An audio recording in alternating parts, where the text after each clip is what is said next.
So polity first subdivision, last topic, union, state and its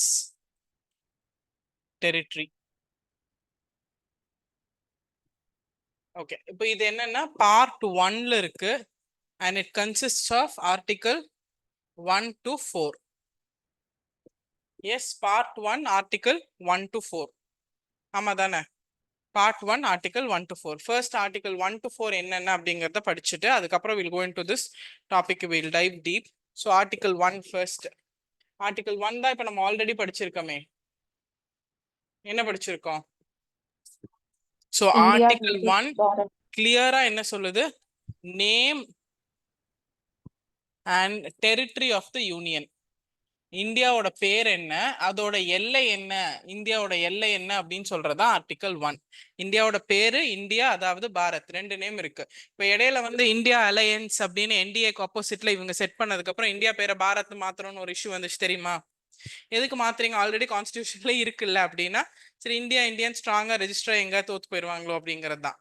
so India that is Bharat. அப்ப இந்தியாவோட பேர் என்ன and இந்தியாவோட எல்லை என்ன அப்படிங்கறத மென்ஷன் பண்ணி. ஸோ நீங்க இமேஜின் பண்ணி பாருங்க, இந்தியாங்கிற ஒரு கண்ட்ரிக்கு ஒண்ணுமே இல்லை, சுதந்திரம் கிடைச்சோன்னு எதுவுமே இல்லை, we didn't have anything இல்லையா? நம்ம பிரிட்டிஷ் கிட்ட ஒரு 400-500 வருஷம் இருந்துட்டோம். அதுக்கு முன்னாடி அரசர்கள், ராஜாக்கள். ஸோ ப்ராப்பரா இந்தியாங்கிற ஒரு நாடே கிடையாது. இப்ப இந்தியாவுக்கு ஒரு அரசியலமைப்பு எழுதணும் அப்படின்னோன்னு ஃபர்ஸ்ட் இப்ப நம்ம தான் இந்த புக்கே எழுதுறோம் அப்படிங்கும் போது ப்ராப்பரா இந்த புக்கோட பேர் என்னன்னு தானே எழுதணும். அப்படிதான் எழுதியிருக்காங்க. இந்த நாடு அப்படிங்கிறது இந்தியா, அத பாரத்னும் சொல்லலாம், அதோட எல்லை அப்படிங்கிறது இவ்வளோ, அந்த எல்லைக்குள்ள இருக்கிற மக்கள் இதெல்லாம் பின்பற்றணும் அப்படின்னு பின்னாடி எழுதிட்டு வந்திருக்காங்க. புரியுதுங்களா எவ்வளவு ப்ராப்பரா ஆர்கனைஸ்டா எழுதியிருக்காங்கன்னு? So article 1 name and territory of the union பத்தி சொல்லுது. ஸோ ஃபர்ஸ்ட் நேம் பத்தி, India that is Bharat. India அதாவது Bharat is a union of states. அது மாநிலங்களின் என்னது, not a federation of state. அது மாநிலங்கள் கூட்டாட்சி கிடையாது, மாநிலங்கள் ஒன்றியம், அவ்வளவுதான். It's union of states, not a federation of state. So கிளியரா இந்தியா அப்படிங்கிறது ஒரு ஹோலிஸ்டிக் திங். நிர்வாக காரணங்களுக்காக மாநிலத்தை நம்ம பின்னாடி அமைச்சாலும் இந்தியாங்கிறது மாநிலங்களின் கூட்டாட்சி கிடையாது, அமெரிக்கா மாதிரி. It is a union of state. Yes, அதுதான் ஃபர்ஸ்ட் பாயிண்ட். இப்போ இந்தியாவோட நேம் என்ன, இந்தியா அப்படிங்கிறது எப்பேற்பட்ட ஒரு கண்ட்ரின்னு தெரிஞ்சிருச்சு. செகண்ட்ல இப்ப இந்தியால இருக்கிற எல்லை அப்படிங்கறத பத்தி பேசணும்ல. எஸ், அதுக்கு செகண்ட் பாயிண்ட்ல என்ன சொல்றாங்க, ஆர்டிகல் 1 சப்கிளாஸ் 2ல name of the states and territories, என்னென்ன மாநிலங்கள் இருக்கு, name of the states and அதோட territories, and the territories thereof shall be specified. எங்க ஸ்பெசிஃபை பண்ணிடுவாங்க அப்படின்னா, இந்த ஃபர்ஸ்ட் ஸ்கெட்யூல், முதல் அட்டவணையில இந்தியாவில் இருக்கிற மாநிலங்களும் அதோட அதோட பேரும் அதோட எல்லையும் பிக்ஸ் பண்ணிடுவாங்க. ஏன்னா இந்தியா உருவாக்கப்பட்ட போது வெறும் 14 மாநிலங்கள் தான், 6 யூனியன் பிரதேசங்கள். இன்னைக்கு மொத்தம் எத்தனை மாநிலங்கள் இருக்கு? 28 states and 8 union territories. So as and when நீங்க ஒரு யூனியன் டெரிட்டரியோ ஸ்டேட்டோ கிரியேட் பண்ணும்போது நீங்க எங்க அப்டேட் பண்ணணும்? First schedule. அப்ப இப்ப ஷெட்யூல் அப்படிங்கறது ரெஃபரன்ஸ்க்காக பின்னாடி அட்டாச் பண்றாங்கிறது இங்க இருந்தே ப்ரூவ் ஆக ஆரம்பிச்சிருச்சு. நான் தான் இந்த புக் எழுதுறேன், கான்ஸ்டியூஷன். ஸோ ஃபர்ஸ்ட் ஆர்டிகல்ல இந்த கான்ஸ்டியூஷன் புக்கோட பேரு எதுக்காக எழுதுறேன்? இந்த நாட்டுக்காக எழுது. இந்த நாடோட பேர் இந்தியாங்க. இந்தியா கூட்டாட்சி கிடையாது, ஒன்றியம், மாநிலங்கள் ஒன்றியம். என்னென்ன ஸ்டேட் இருக்கு, டெரிட்டரி இருக்குன்னு ஃபர்ஸ்ட் ஷெட்யூல் செக் பண்ணிக்கோங்க. First article is clear.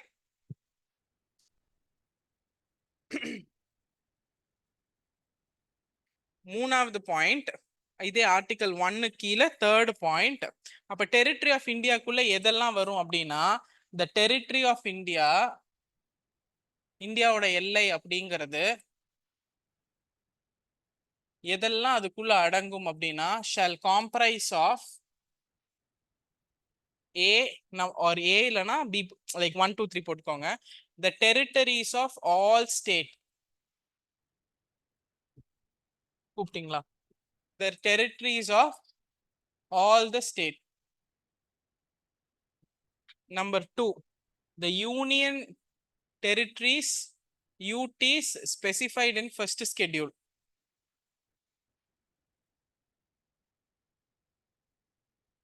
Number 3, such other territories that shall be acquired any time by government of India. இப்ப என்னன்னா, இப்ப மாநிலங்களோட எல்லா எல்லையும் இந்தியாவோட எல்லை, யூனியன் பிரதேசங்களோட எல்லா எல்லையும், யூனியன் பிரதேசங்கள் எது எதுன்னு முதல் அட்டவணையில குறிப்பிட்டிருக்கோ அதோட எல்லா எல்லையும் இந்தியா. இது போக இந்தியா பின்னாடி எதெல்லாம் கைப்பற்றுமோ, இந்தியா அரசாங்கம் எதெல்லாம் கைப்பற்றுமோ அது எல்லாமே இந்தியாவோட எல்லை. இப்போ ஒரு வீடு இருக்கு, ஒரு வீடுக்கான டாக்குமெண்ட் எழுதுறீங்க. ஓகே, ஃபர்ஸ்ட் என்ன எழுதுவீங்க? அந்த வீட்டோட பேர் யார் பேர்ல இருக்கு, அந்த வீட்டோட எல்லை என்ன, இந்த பவுண்டரி இதோட எல்லை, யூனியன் டெரிட்டரினா இந்த பவுண்டரிக்கு சம்மந்தப்பட்ட வழித்தளம், வண்டித்தடம் இதெல்லாம் எல்லை. இது போக பின்னாடி இந்த வீட்டுக்கு சொந்தமா எது வாங்கினாலும் அந்த வீட்டோட எல்லைன்னு தான் எழுதுவோம். அவ்வளவுதான். புரிஞ்சிருச்சா? எஸ். ஆர்டிகல் 1 என்ன சொல்லுது? the name and union territory of India, territory of India. So நேம்ங்கிறது இந்தியா, தட் இஸ் பாரத். அதோட எல்லைகள், அந்த நேம், மாநிலங்கள் எல்லாம் எங்க மென்ஷன் ஆயிருக்கு? ஃபர்ஸ்ட் ஷெட்யூல்ல. இந்தியாவோட எல்லைக்குள்ள என்னென்ன இருக்கு? டெரிட்டரிஸ், யூனியன் டெரிட்டரி, அண்ட் பின்னாடி எதை நம்ம வந்து இந்தியா கைப்பற்றினாலும் அதுவும் இந்தியாவோட சேரும். இதுதான் ஆர்டிகல் 1. கிளியர் ஆயிடுச்சா? ஆர்டிகல் 1லாம் டெஃபினட்டா தெரிஞ்சிருக்கணும். இந்தியா எப்படி எல்லாம் எல்லைகளை கைப்பற்ற முடியும்? How can India conquer? எப்படி கைப்பற்ற முடியும்? அண்டர்டேக்கா? நீங்க கோபிகா அண்டர்டேக் பண்ணீங்க அந்த மாதிரியா? எஸ், பை லா, சட்டங்கள் மூலியமா, பை வார், போர்கள் மூலியமா, அப்புறம் வேற ஏதாவது ட்ரீட்டி, ஒப்பந்தம் மூலியமா, இல்லைன்னா பர்ச்சேஸ் பண்ணலாம், விலைக்கு யாராவது வித்தாங்கன்னா வாங்கிக்கலாம், வேற அப்புறம் ஆக்குப்பை பண்ணலாம், கான்குவர் பண்ணி ஆக்குப்பை பண்ணலாம். ஸோ இந்த மாதிரி எப்படி கான்குவர் பண்ணாலும் அது வந்து இந்தியாவோட எல்லைக்குள்ள, அஃபீஷியலா நம்ம கான்குவர் பண்ணியிருந்தோம்னா அதுவும் இந்தியாவோட எல்லையில சேர்ந்துரும். கிளியரா? எப்படியெல்லாம் வாங்கலாம்? பை லா வாங்கலாம், இன்டர்நேஷனல் லா மூலியமா வாங்கலாம், அதுக்கப்புறம் ட்ரீட்டி, ஒப்பந்தம் மூலியமா வாங்கலாம், பர்ச்சேஸ் பண்ணலாம், இல்லை யாராவது கிஃப்டா கொடுக்கலாம் இந்தியாவை, இல்லைன்னா plebiscite. You have heard this word plebiscite? அங்க இருக்கிற மக்கள் இந்தியாவோட சேர சொல்லி விருப்பப்படுவாங்க. ஓகே, அப்ப மக்கள் அங்க வந்து ஒரு ரெஃபரண்டம் மாதிரி மக்கள் வாக்கெடுப்பு நடத்தி இந்தியாவோட நாங்க சேர்ந்துக்கிறோம், இந்த அரசரோட இருக்க விருப்பம் இல்லை அப்படின்னா அப்படி சேர்ந்துக்கலாம், சிக்கிம் மாதிரி. Okay, so plebiscite, gift, occupation எப்படி வேணா சேர்ந்துக்கலாம். இதுதான் article 1. Any doubt in article 1? No doubt? Yes. Next article 2. So article 1ல கிளியரா இந்தியா வந்து என்ன மாதிரி ஒரு ஸ்டேட்டு, இந்தியாவோட பேர் என்ன, இந்தியாவோட எல்லை என்ன, இந்தியாவுக்குள்ள எல்லைக்குள்ள அடங்குற விஷயங்கள் என்னென்னா இப்ப இருக்கிற மாநிலங்கள் அதோட எல்லை, இப்ப இருக்கிற யூனியன் பிரதேசங்கள் அதோட எல்லை, பின்னாடி இந்தியா எதை வாங்கினாலும் அதுவும் India. Clear? Article 2. Article 2 of the Constitution of India talks about admission or establishment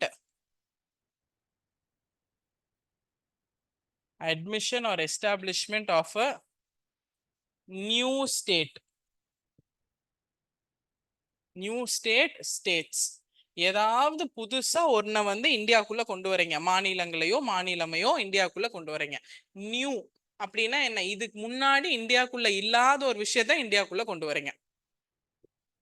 இப்ப பங்களாதேஷ்ல பயங்கரமா பிரச்சனை போயிட்டு இருக்கு, தெரியுமா தெரியாதா? Sheikh Hasina is not found in Bangladesh. Yeah, yes. So suppose Bangladesh India நாளைக்கு கான்குவர் பண்ணிருச்சுன்னா, நம்ம எடுத்துக்கிட்டோம்னா அது ஆர்டிகல் 2க்குள்ள இந்தியாக்குள்ள கொண்டு வந்துருவோம், which is not part of India. இன்னைக்கு இந்தியாவோட ஒரு பகுதியா இல்லாத ஒரு விஷயத்தை நீங்க இந்தியாக்குள்ள கொண்டு வரணும்னா ஆர்டிகல் 2 மூலியமா கொண்டு வந்துக்கலாம். கிளியர்? புரிஞ்சிருச்சா என்னன்னு? So establishment or admission of a new state. Ma'am தெலுங்கானாவை புது ஸ்டேட்டா உருவாக்கணும், அது ஆர்டிகல் 2வா கேட்பீங்களா? அப்படி கேட்க கூடாது. ஏன்னா அது இந்தியாக்குள்ள இருந்து பிரிச்சது, இந்தியாக்குள்ள இல்லாதது ஒண்ணு திருப்பி இந்தியாக்குள்ள கொண்டு வரது தான் ஆர்டிகல் 2. எக்ஸாம்பிள் சிக்கிம். சிக்கிமை வந்து அப்படிதான் கொண்டு வந்தாங்க. சிக்கிம் நம்ம நாடு கிடையாது, அது வெளியில இருந்தது, அரசாட்சிக்குள்ள இருந்தது. அது சிக்கிம் வந்து நம்ம கிட்ட பாதுகாப்பு கேட்டு வந்தாங்க, ஒரு ப்ரொடெக்டர் ஸ்டேட்டா கொண்டு வந்தோம். அப்புறம் ப்ரொடெக்டர் ஸ்டேட்ல இருந்து ப்ராப்பர் ஸ்டேட்டா மாத்திக்கிட்டோம். ஸோ சிக்கிம் வந்து வெளியிலிருந்து உள்ள வந்தது. இதுதான் இந்தியாவோட இப்படிதான் இருந்துச்சு, அப்புறம் தான் சிக்கிம் ஆட் பண்ணோம். ஓகே, ஸோ எக்ஸாம்பிள் இதுக்கு வந்து சிக்கிம். ஆர்டிகல் 2 என்னன்னா which is not part of the existing India, இந்தியாவா இல்லாதது ஒண்ண கொண்டு வரணும். அண்ட் இங்கே கிளியரா ஒரு வார்த்தை சொல்லியிருக்கு, டு எஸ்டாப்ளிஷ் நியூ ஸ்டேட்ஸ்ன்னு சொல்லியிருக்கு. இப்ப புதுசா ஒண்ணு கொண்டு வரும்போது யூனியன் டெரிட்டரியா உள்ள கொண்டு வர முடியுமா? உள்ள நீங்க ஸ்டேட்டா தான் கொண்டு வரணும். ஸ்டேட்டா கொண்டு வந்து அது ஸ்டேட்டா ஆனதுக்கு அப்புறம் நீங்க அதை யூனியன் பிரதேசமா மாத்திக்கலாம். கொண்டு வரும்போதே யூனியன் பிரதேசமா கொண்டு வர முடியாது. கொண்டு வரும்போதே ஜம்மு அண்ட் காஷ்மீர் வெளியில இருந்து கொண்டு வந்தோம்னா யூடியா கொண்டு வர முடியாது. உள்ள ஸ்டேட்டா கொண்டு வந்துட்டு கொஞ்ச நாள் கழிச்சு யூனியன் டெரிட்டரியா மாத்திக்கலாம். ஸோ ஆர்டிகல் 2 என்ன ப்ரொவிஷன் கொடுக்குது? புது மாநிலங்களை உருவாக்கத்தான் பர்மிஷன் கொடுக்குதே தவிர not union territory. Clear? Yes, to form new state, புது மாநிலத்தை உருவாக்க, இந்தியாவின் பகுதியா இல்லாத ஒரு இடத்தை இந்தியா கூட இணைச்சு புது மாநிலமா உருவாக்க, புது மாநிலங்களாக மட்டுமே உருவாக்க முடியுமே தவிர யூனியன் பிரதேசங்களா உருவாக்க முடியாது. கிளியரா? Yes, okay. எக்ஸாம்பிள் சிக்கிம். பங்களாதேஷ்ல இருந்து ஆல்ரெடி சில கிராம பகுதிகளை இந்தியாவோட இணைச்சோம். முதல்ல பெருபாரி கேஸ்ல 1960ல, அப்புறம் இப்போ 2000ல 100th அமெண்ட்மெண்ட், நிறைய விஷயம் நடந்திருக்கு. நாளைக்கு பங்களாதேஷ் இந்தியாவோட வந்துச்சுன்னா அதுவும் ஆர்டிகல் 2. ஓகேவா?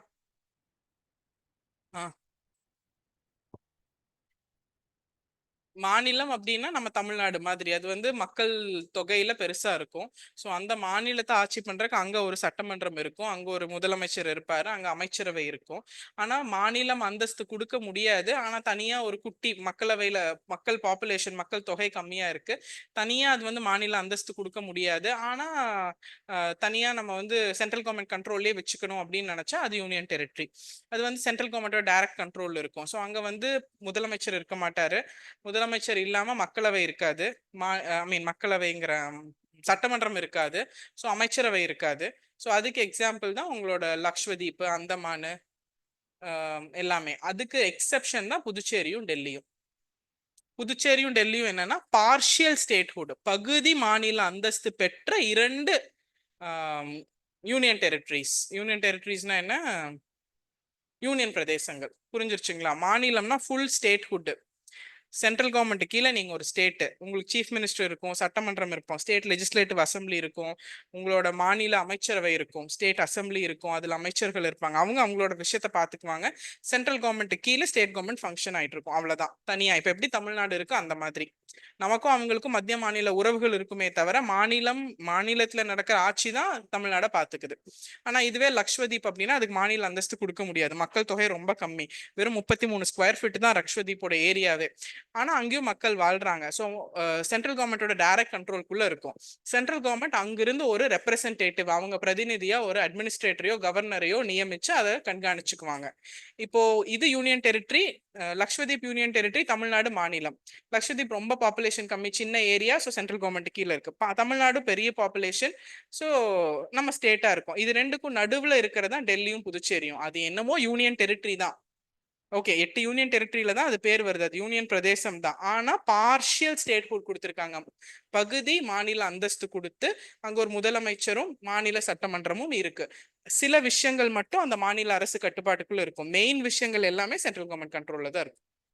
ஓகே, யூனியன் டெரிட்டரி 2 எக்ஸாம்பிள் தான் Delhi Puducherry. Next article 3.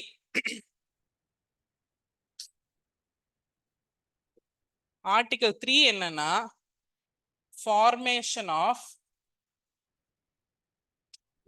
new state and alteration of area boundary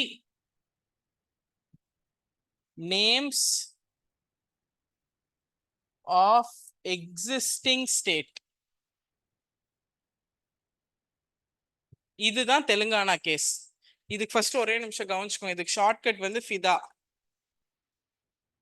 form, எஃப்னா ஃபார்ம், FIDAA, ஃபிதான்னு ஒரு ஷார்ட்கட் வச்சுக்கோங்க. ஃபிதான்னு ஒரு மூவி கூட வந்துச்சுன்னு நினைக்கிறேன், ஹிந்தி மூவி. ஆமாவா? ஓகே, எஃப்னா forming a new state. Form a new state. Ma'am article 2லயும் புது ஸ்டேட் தானே உருவாக்குறோம், இங்கேயும் புது ஸ்டேட் தானே உருவாக்குறோம். அப்படின்னா இங்க ஆல்ரெடி இந்தியாக்குள்ள இருக்கிற ஒரு மாநிலத்தை பிரிச்சு புது ஸ்டேட் உருவாக்குறது தெலுங்கானா. இங்கதான் எக்ஸாம்பிள் தெலுங்கானா. வெளியில இருந்து தெலுங்கானா கொண்டு வந்தோமா? இல்ல, ஆல்ரெடி இருந்த ஆந்திராவை 2ஆ பிரிச்சு புது மாநிலம் உருவாக்கணும். Increase the area of the state.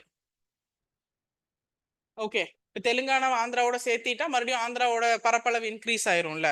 Okay, இல்ல decrease the area of the state. ஆந்திராவோட முழு பரப்பளவை குறைச்சு தானே தெலுங்கானாங்கிற புது மாநிலம் எடுத்திருக்கோம். டிக்ரீஸ், இது ஆல்டர் த பவுண்டரி. ஏ வந்து ஆல்டருக்கு, இது ஆல்டர் த நேம். இப்போ சேஞ்ச் நேம் மாத்துறாங்கல்ல, ஒடிஷா அப்படிங்கிறது முதல்ல ஒரிசா. எஸ், ஒரிசா ஒடிஷாவா மாறி இருக்கு. வேற என்ன? ஓகே, அப்புறம் மெட்ராஸ் தமிழ்நாடு. வேற Puducherry, Pondicherry. Uttaranchal Uttarakhand. Pondicherry to Uttaranchal Puducherry. Uttarakhand. Uttaranchal to Uttarakhand. Yes, United Province to Uttar Pradesh. So உள்ளுக்குள்ள என்ன ஆல்ட்ரேஷன் பண்ணாலும் ஆர்டிகல் 3, வெளியில இருந்து ஒன்று உள்ள கொண்டு வந்தா ஆர்டிகல் 2. இதுக்கு எக்ஸாம்பிள் தெலுங்கானா, அதுக்கு எக்ஸாம்பிள் சிக்கிம். இதுக்கு ஷார்ட்கட் ஃபிதா. புரிஞ்சிருச்சுங்களா ஆர்டிகல் 3 என்னன்னு? காப்பி பண்ணுங்க. லாஸ்ட் ஏ என்ன? ஆல்டர் த நேம், இது ஆல்டர் த பவுண்டரி. எல்லைய ஆல்டர் பண்ண, இது பேர் மாற்றம் பண்ண.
எஸ். ஸோ இந்த ஆர்டிகல் 3 பண்றதுக்கு என்ன பண்ணணும் அப்படின்னா, ஆர்டிகல் 3 வந்து ஆல்ரெடி இருக்கிற ஸ்டேட்டுக்குள்ள தானே விஷயங்கள் நடக்குது. இப்போ சேம் எக்ஸாம்பிள் எடுத்துக்கலாம். Central government is bringing a change in Andhra. Okay, ஆந்திராங்கிறது ஒரு ஸ்டேட்டு. ஆந்திராவை பிரிச்சு தெலுங்கானான்னு ஒன்று கிரியேட் பண்றாங்க. இப்போ ஆர்டிகல் 3 அவங்க யூஸ் பண்ண போறாங்க. ஆனா ஆர்டிகல் 3 சென்ட்ரல் கவர்மெண்ட் யூஸ் பண்ணும் போது ஒரு ஸ்டேட்டையும் அது பாதிக்குது. கரெக்டா? இந்த ஆர்டிகல் 3 இன்ட்ரடியூஸ் பண்ணணும் அப்படின்னா, இந்த ஆர்டிகல் 3 மசோதாவா நீங்க ஃபர்ஸ்ட் இன்ட்ரடியூஸ் பண்ணும் போது அந்த மசோதாவை அறிமுகப்படுத்துறக்கே குடியரசுத் தலைவரோட பரிந்துரை தேவை. It requires president's recommendation to introduce a bill such as article 3. புரிஞ்சிருச்சுங்களா?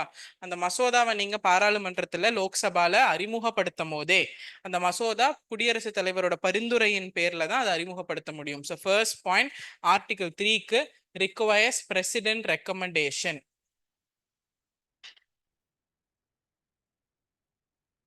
Okay, Tamil எழுதுறவங்க எழுதிக்கலாம். குடியரசுத் தலைவரின் பரிந்துரையின் பேர்ல தான் ஆர்டிகல் 3 சம்பந்தப்பட்ட மசோதாவை லோக்சபா மக்களவையில அறிமுகப்படுத்த முடியும்.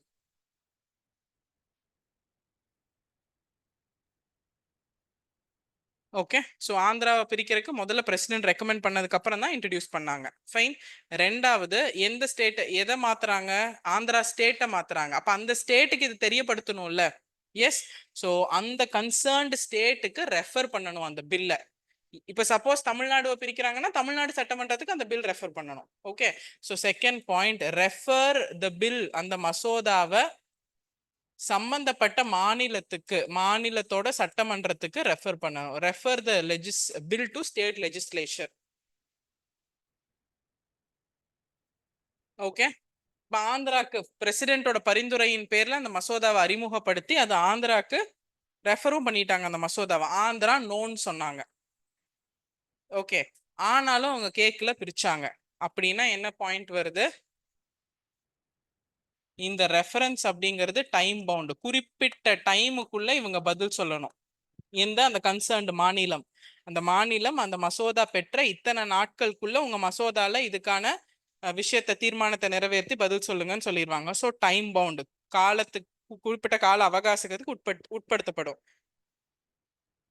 ரெண்டாவது, அந்த ஸ்டேட் லெஜிஸ்லேட்டிவ் அசம்பிளி, மாநில சட்டமன்றத்தோட முடிவு, அவங்களோட decision not binding on the parliament. இவங்களோட முடிவு பாராளுமன்றத்தை கட்டுப்படுத்தாது. இந்த சட்டமன்றம் எஸ் சொன்னாலும் இந்த சட்டமன்றம் நோ சொன்னாலும் பேருக்கு தான் கேட்பாங்களே தவிர பார்லிமெண்டோட முடிவு தான் ஃபைனல். ஆந்திராக்கு ரெஃபர் பண்ணாங்க, ஆந்திரா நோ தான் சொன்னாங்க, ஆனாலும் பிரிச்சாங்க. ஏன்னா it is just a formality, not binding. ஓகேவா?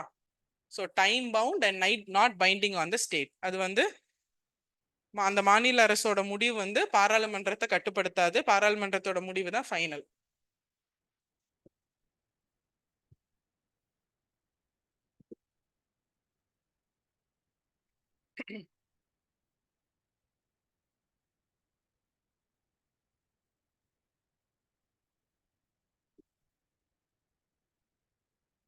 ஓகே, ஸோ இந்த ஆர்டிகல் 3ல நம்ம ஃபர்ஸ்ட் ஹெட்டிங் எழுதியிருக்கோம் பாருங்க, அதை படிக்கிறேன், அப்படியே பாருங்க. Formation of new state and alteration of area boundaries, name of existing state.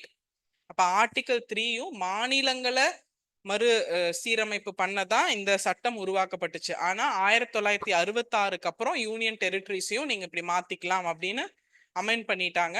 So 1966க்கு அப்புறம் it is applicable to union territories also. அதனாலதான் இப்ப ஜம்மு அண்ட் காஷ்மீரை ஸ்டேட்ல இருந்து யூடியை மாத்திருக்காங்க. தாத்ரா அண்ட் நாகர் ஹாவேலி, தாமன் டியூ ரெண்டும் யூனியன் டெரிட்டரிஸா இருந்துச்சு, ரெண்டையும் சேர்த்து ஒரே யூனியன் டெரிட்டரியா 2000ல அனௌன்ஸ் பண்ணாங்க. புரிஞ்சுச்சா? இதெல்லாம் பண்ணதுக்கான காரணம் இதே ஆர்டிகல் 3 யூனியன் டெரிட்டரிஸ்க்கும் செல்லும். எதுக்கப்புறம்? 1966க்கு அப்புறம். ஆர்டிகல் 2 இப்ப யூனியன் டெரிட்டரிஸ்க்கு செல்லுமா? No, ma'am. நோ, அது எந்த சேஞ்சஸும் கிடையாது. ஆர்டிகல் 3 மட்டும் இப்ப applicable also to union territories but after 1966 as and when it was brought into the constitution. அரசியலமைப்புக்குள்ள கொண்டு வரும்போது அது மாநிலங்களுக்காக மட்டுமே உருவாக்கப்பட்ட ஒரு பிரிவு ஆர்டிகல் 3. ஆனா 1966க்கு அப்புறம் அதுல சட்ட திருத்தம் பண்ணி இந்த விஷயத்த நீங்க யூனியன் பிரதேசங்கள்லயும் பண்ணலாம் அப்படின்னு சொன்னதுனாலதான் இப்ப நிறைய யூனியன் டெரிட்டரிஸ் மாத்திருக்காங்கல்ல. எஸ், 6 யூனியன் டெரிட்டரிஸ்ல இருந்து 9 ஆச்சு, இப்ப 8 ஆயிருக்கு. அதெல்லாம் அதனாலதான். கிளியரா? Article 1, 2, 3 clear?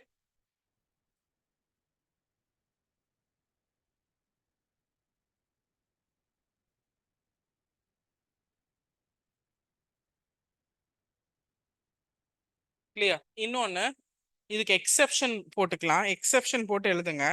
ஆர்டிகல் 3ல ஃபிதா அப்படின்னு ஒண்ணு இருக்கு. அந்த டி வந்து என்ன சொல்லுது? Decrease in the area of the territory.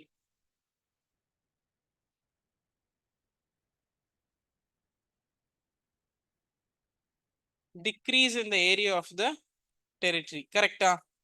S, Andhra அப்படிங்கிற எல்லையிலிருந்து கொஞ்சம் ஏரியாவை டிக்ரீஸ் பண்ணி தெலுங்கானா உருவாக்குனாங்க, பிரச்சனையே கிடையாது. ஆனா ஃபார் எக்ஸாம்பிள் தமிழ்நாடு கொஞ்சம் டிக்ரீஸ் பண்ணி ஸ்ரீலங்காட்ட கொடுத்துடலாமா? டிக்ரீஸ் ஆர்டிகல் 3ல தானே வருது.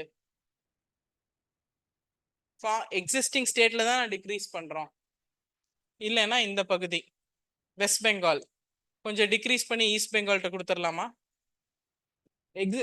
எக்ஸிஸ்டிங் ஸ்டேட்ல தானே டிக்ரீஸ் பண்ணோம். ஆர்டிகல் 3 கிளியரா தானே சொல்லுது. ஆர்டிகல் 2 உள்ள கொண்டு வரக்கு முன்னாடி மட்டும்தான், வெளியே போறத பத்தி ஆர்டிகல் 2 சொல்லவே இல்லையே. ஓகே, நீங்க டிக்ரீஸ் பண்ணி இந்தியாக்குள்ளே வச்சிட்டீங்கன்னா பிரச்சனை இல்லை. நீங்க டிக்ரீஸ் பண்ணி இந்தியாவுக்கு வெளியே பங்களாதேஷ்கோ ஸ்ரீலங்காக்கோ கொடுத்தீங்கன்னா அப்ப சட்ட திருத்தம் கொண்டு வரணும், கான்ஸ்டிடியூஷனல் அமெண்ட்மெண்ட் கொண்டு வரணும். ஆர்டிகல் 2ஓ 3ஓ பண்றதுக்கு அமெண்ட்மெண்ட் தேவையா? ஆர்டிகல் 2, 3 பண்றதுக்கு அமெண்ட்மெண்ட்டே தேவையில்லை. ஆர்டிகல் 2 சொல்லுது, நான் பண்ணிட்டு போயிட்டே இருக்கேன். ஆர்டிகல் 2ஓ 3ஓ சொல்லாத ஒரு விஷயம் தான் டிக்ரீஸ் பண்ணி வெளியில கொடுக்கறது, அவுட் ஆஃப் இந்தியா கொடுக்கறது. ஓகே, அப்படி பண்ணும்போது இட் ரிக்வயர்ஸ் an amendment. அதுதான் எக்ஸெப்ஷன். இந்தியாக்குள்ள நீங்க டிக்ரீஸ் பண்ணி இதுல சேர்த்துங்க அதுல சேர்த்துங்க, பிரச்சனையே இல்லை. But when you diminish the area of an existing state and that diminished area goes to a neighboring country or neighboring territory, அப்ப நீங்க வந்து அது சட்ட திருத்தம் பண்ணுமே தவிர ப்ராப்பர் ஆர்டிகல் யூஸ் பண்ணி ஒரு ப்ரொசீஜரா பண்ண முடியாது. புரிஞ்சிருச்சா? எஸ். ஸோ எக்ஸெப்ஷன் என்னன்னா ஆர்டிகல் 3 கீழ் பிரிவு 3 கீழ் ஒரு பகுதி, இந்திய எல்லைக்குள் இருக்கிற ஒரு பகுதியை நீங்க வெளிநாட்டுக்கோ நம்ம இந்தியாவுக்கு சம்பந்தப்பட்டாத ஒரு சம்பந்தம் இல்லாத இந்தியாவோட எல்லைக்குள்ள இல்லாத ஒரு இடத்துக்கு கொடுக்குறீங்க அப்படிங்கும் போது சட்ட திருத்தம் தான் தேவை. அப்ப ஆர்டிகல் 3ஓ 2ஓ செல்லாது. அதுக்கு எக்ஸாம்பிள் பங்களாதேஷ்க்கு கொடுத்தோம். நம்ம சில என்க்ளேவ்ஸ் பங்களாதேஷுக்கு கொடுத்தோம். எப்ப கொடுத்தோம்னா 2015 100 constitutional amendment act, 100th constitutional amendment act 2015ல இதுக்கு example okay, amendment 100th constitutional amendment act 2015ல வெஸ்ட் பெங்கால் பக்கத்துல இருக்க நம்மளோட சில பகுதிகளை 111 என்க்ளேவ்ஸ் பங்களாதேஷ் கொடுத்தோம். 111 என்க்ளேவ்ஸ்.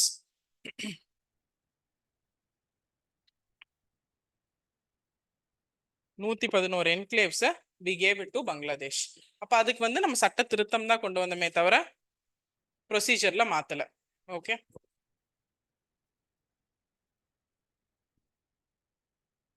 ஸோ ஆர்டிகல் 2, 3 கன்ஃபியூஸ் ஆகலையா? ஆர்டிகல் 2 வெளியிலிருந்து ஒன்று உள்ள கொண்டு வரக்கு, ஆர்டிகல் 3 உள்ளுக்குள்ள இருக்கிற ஒன்றை மாத்தவோ குறைக்கவோ ஜாஸ்தி பண்ணவோ பேர் மாற்றம் பண்ணவோ அதெல்லாம் பண்ணா ஆர்டிகல் 3.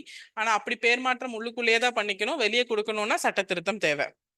இப்போ இந்த பில்டிங் ஓனர் நமக்கு பெர்மிஷன் கொடுத்துருக்காங்க, லைக் நம்ம பே பண்றோம் ரெண்ட், அதனால நம்ம இங்க என்ன வேணா பண்ணலாம். அப்ப நான் சேரை உள்ளுக்குள்ள எப்படி வேணா மாத்திக்கலாம், பிரச்சனை இல்லை. ரூம்ஸ் எங்க வேணா மாத்திக்கலாம், பிரச்சனை இல்லை. ஒரு ஒரு 2 ரூமை வந்து நான் பக்கத்து பில்டிங் கொடுத்துட்டேன்னா அப்ப அவங்களோட பெர்மிஷன் வேணும்ல, அதுதான் அமெண்ட்மெண்ட். அதான் ஆர்டிகல் 3. உள்ளுக்குள்ள நீங்க என்ன வேணா பண்ணிக்கோங்க, but when you're giving it to the other country then it requires an amendment. Okay, next article 4.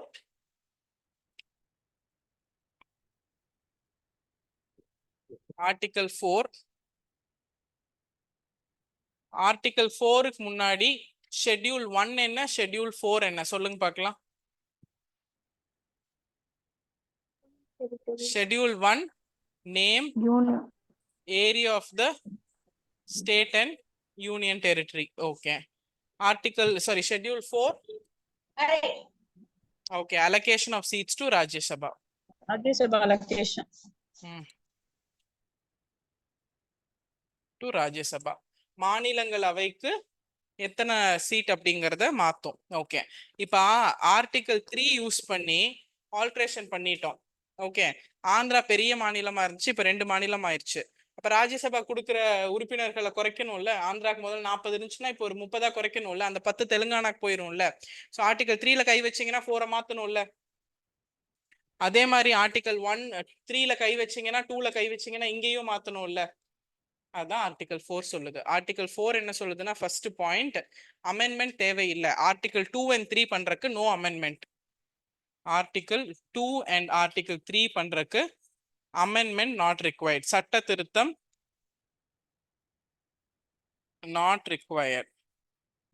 ரெண்டாவது, ஆர்டிகல் 2 and 3 பண்ணதுக்கு அப்புறம் சேஞ்ச் ஷெட்யூல் 1 and ஷெட்யூல் 4. இதெல்லாம் ஆர்டிகல் 4ல சொல்றது.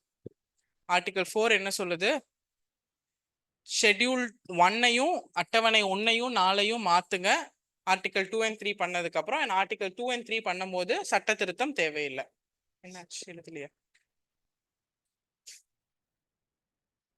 ஓகே, பழைய நோட்டா? இது வரைக்கும் தான் நீங்க போன தடவை அட்டென்ட் பண்ணல.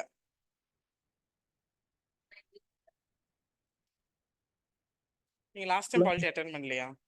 மேம் இந்த பாயிண்ட் ரிப்பீட் பண்ணுங்க. ரெக்கார்டிங். எஸ், என்ன ரிஸ்வான்?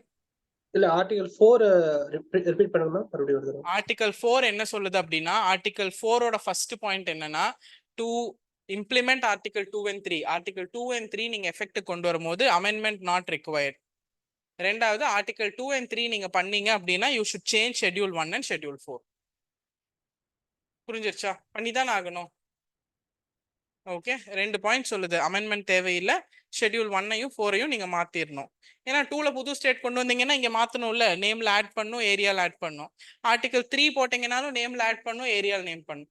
அதே மாதிரி 2ஐ யூஸ் பண்ணீங்கன்னாலும் தனியா அலோகேஷன் பண்ணும் ராஜ்யசபாக்கு. ஆர்டிகல் 4 பண்ணீங்கன்னாலும் மாத்தினதுல குறைக்கணும், ஜாஸ்தி பண்ணும், ஏதோ ஒன்று அலோகேஷன் மாத்தணும்ல. ஓகே, ஆர்டிகல் 1, 2, 3, 4 கரெக்டா? Fine.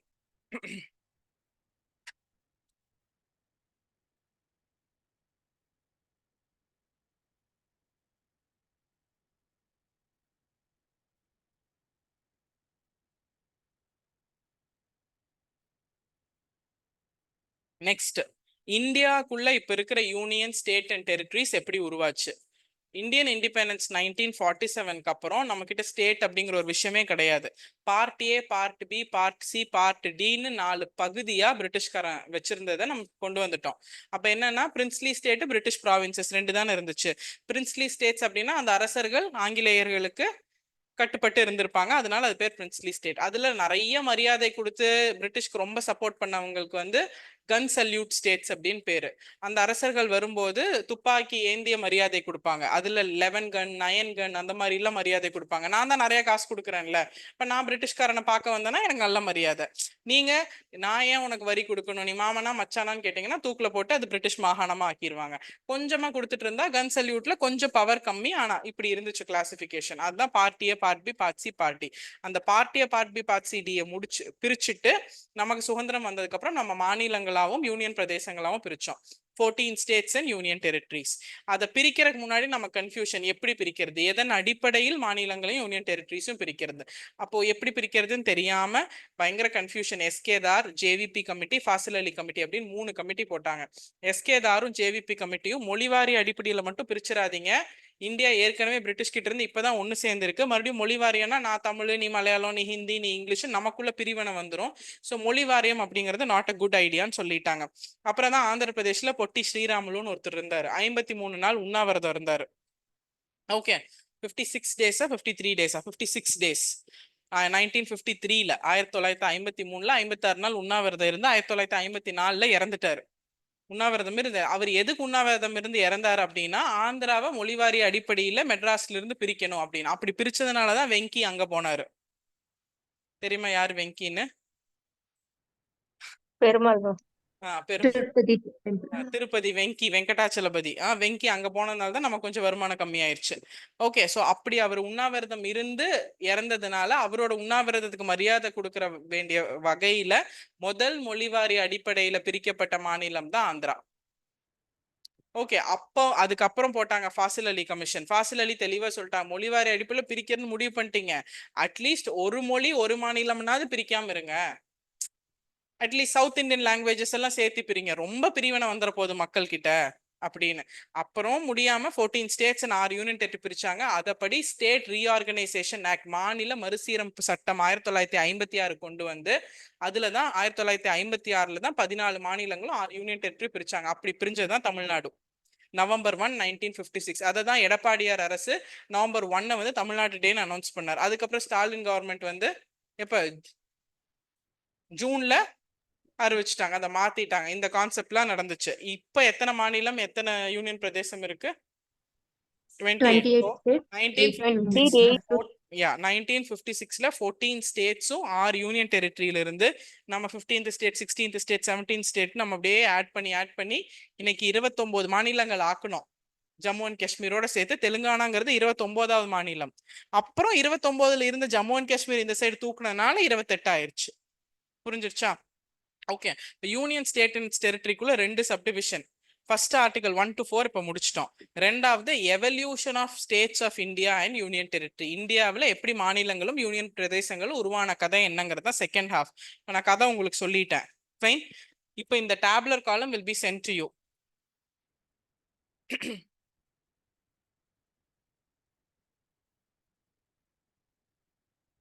The tabular column will be sent to you. Formation of states and union territory of India. Andhra Pradesh எப்போ உருவாக்கப்பட்டுச்சு? அதுதான் முதல் மாநிலம். ஸ்டேட் ரீஆர்கனைசேஷன் ஆக்டா முதல் மாநிலம் உருவாக்கப்பட்டது. அதுதான் பொட்டி ஸ்ரீராமுலு இறந்ததுனால. அதுக்கப்புறம் ஒரு ஸ்டேட்டா இன் ஆர்டர்ல இருக்குது, ஏபிசிடி ஆர்டர்ல கடைசியா 28 மாநிலங்கள் வரைக்கும் இருக்கு. வெஸ்ட் பெங்கால் வரைக்கும் இருக்கு. ஓகே, இது வந்து இன்னைக்கு நான் அனுப்பிச்சிருவேன். இதை நீங்க எப்படி மாத்துறீங்க அப்படின்னா, ஆல்பபெட் ஆர்டர் இல்லாம, இது ரெஃபரன்ஸ்க்கு வச்சுக்கோங்க பிடிஎஃப். ஆல்பபெட் ஆர்டர் இல்லாம இயர் வைஸ் மாத்திக்கலாம், இயர் டேட் வைஸ். ஃபர்ஸ்ட் 14 மாநிலங்கள் எல்லாமே வந்து 1 நவம்பர் 1956 இருக்கும். ஓகே, அது பிரச்சனை இல்லை. டன். அதுக்கப்புறம் இயர் வைஸ் நீங்க வந்து இந்த ஆர்டர்ல கொண்டு வந்துக்கலாம். ஓகே, இப்ப நான் சொல்ற ஆர்டர் மட்டும் எழுதிக்கோங்க. 14 ஸ்டேட்டுக்கு அப்புறம் 15th state Gujarat.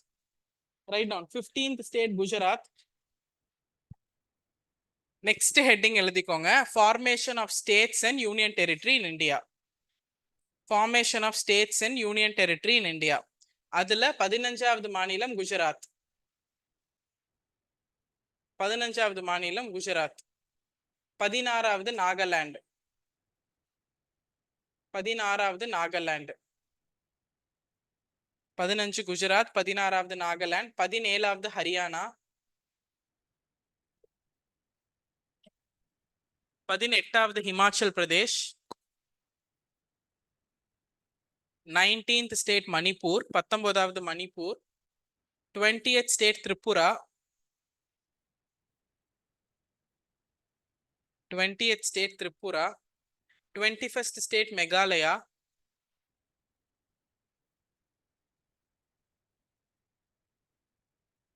20th state Tripura, 21st state Meghalaya, 22nd state Sikkim,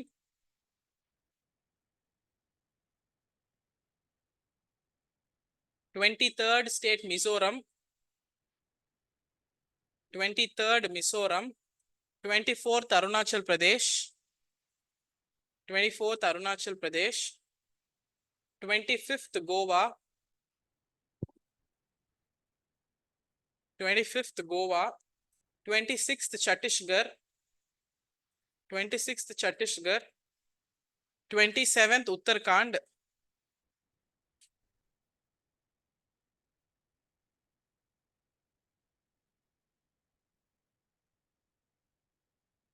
27th Uttarakhand, 28th Jharkhand,